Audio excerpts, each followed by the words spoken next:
हर किस्म के रूहानी जिस्मानी मसाइल और वज़ाइफ के लिए पीर इकबाल कुरैशी चैनल को सब्सक्राइब करें। नहमदुहु व नुसल्ली व नुसल्लिमु अला रसूलिहिल करीम अम्मा बअद फ़अऊज़ु बिल्लाहि मिनश शैतानिर रजीम बिस्मिल्लाहिर रहमानिर रहीम। रबीउल अव्वल के जुमा का दिन का एक बहुत ही बेहतरीन आपको अमल दे रहा हूँ जो आप पर दौलत और रिज़्क़ के लिए कसरत का बाइस बन जाएगा। जिस इंसान ने भी रबीउल अव्वल के जुम्मों को इस अमल को पढ़ा और इख्तियार किया, अल्लाह ने उस पर रिज़्क़ की कसरत फरमाई है, यहाँ तक कि वाफर मिक़दार में उसको दौलत और रिज़्क़ अता फरमाया है।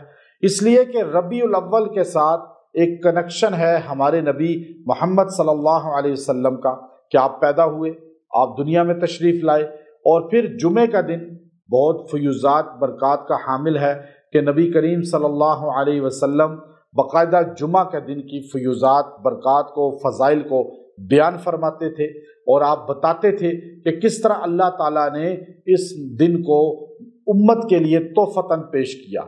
बाकी उम्मतों ने, किसी ने हफ्ते का दिन ले लिया, किसी ने इतवार का दिन ले लिया, लेकिन हमारे नबी अलैहिस्सलाम ने हमें जुमा का दिन दिया जो सारे दिनों का सैयदुल अय्याम है, यानी सरदार है।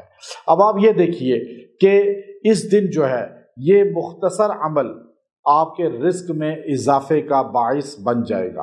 आप पर रिज़्क़ की किल्लत नहीं होगी, रिज़्क़ की कमी नहीं होगी। सिर्फ जुमा के दिन आप ये अमल इख्तियार करें और जुमा के दिन आप ये पढ़ लें, आपको इसकी बरकतें पूरा हफ्ता नज़र आएंगी। अब आप जुम्मे को कर लिया करें, जुम्मे को ये अमल आप अपने अमल में ले आएँ और आप इस अमल को इख्तियार करें, आप इस वजीफ़े को पढ़ें और आपको फिर पूरा हफ्ता इसकी रहमत नज़र आएगी। आप पर वाफर मिक़दार में जो है वो रिज़्क़ आता हुआ नज़र आएगा।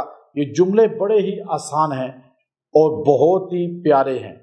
अब ये जुमले आपने कैसे पढ़ने हैं मैं आपको ये अभी बताता हूँ कि आपने जुमा के दिन जुमा की नमाज पढ़कर इमाम सलाम फेर देता है, आपने सलाम फेर कर उसके बाद दुआ करनी है जैसे इमाम कराता है।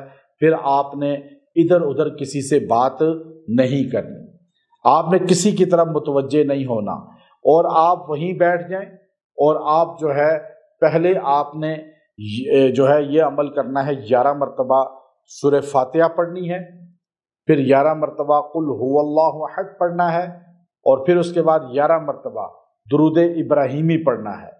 उसके बाद आपने ये कहना है ला इलाहा इल्लल्लाह, ला इलाहा इल्लल्लाह, ला इलाहा इल्लल्लाह, ये आपने 11 मरतबा कहना है। फिर उसके बाद आपने कहना है मुहम्मद रसूलुल्लाह, मुहम्मदुर रसूलुल्लाह, अहमद रसूलुल्लाह, मुहम्मद रसूलुल्लाह, अहमद रसूलुल्लाह, मुहम्मद रसूलुल्लाह, अहमद रसूलुल्लाह, मुहम्मदुर रसूलुल्लाह, अहमद रसूलुल्लाह, मुहम्मदुर रसूलुल्लाह, अहमद रसूलुल्लाह। आप ये इसी तरह 11 मरतबा कहें। गोया कि 11 मरतबा वो 3 सूरा और 11 मरतबा आपने ला इलाहा इल्लल्लाह और 11 मरतबा ही मुहम्मद रसूलुल्लाह, अहमद रसूलुल्लाह, और उसके बाद दुआ कर लें। ये मुख्तसर अमल जुमा के दिन अगर आपसे जुम्मे के बाद रह जाए, आप दिन पूरे में किसी वक्त भी पढ़ सकते हैं और औरतें ज़ोहर के नमाज पढ़ के ये अमल करें जुमा में, वरना किसी भी वक्त कर सकती हैं। ये मुख्तसर अमल कर लें, अल्लाह इसकी बरकत से रिज़्क़ आपके वाफर मिक़दार में नाजिल फरमाएगा, बंद दरवाजे रिज़्क़ के खोल देगा, तरक्की आपको अता फरमाएगा और आपको ऐसे नज़र आएगा जैसे दौलत रिज़्क़ आपके पीछे खुद आ रहा है और आपके हाथ में आएगा, खुद ब खुद आएगा। और कैसे अल्लाह आपको अता फरमाएगा? ये अल्लाह पर्दा गैब से आपके लिए असबाब पैदा फरमाएगा। व आखिरु दावाना अनिल हम्दुलिल्लाहि रब्बिल आलमीन।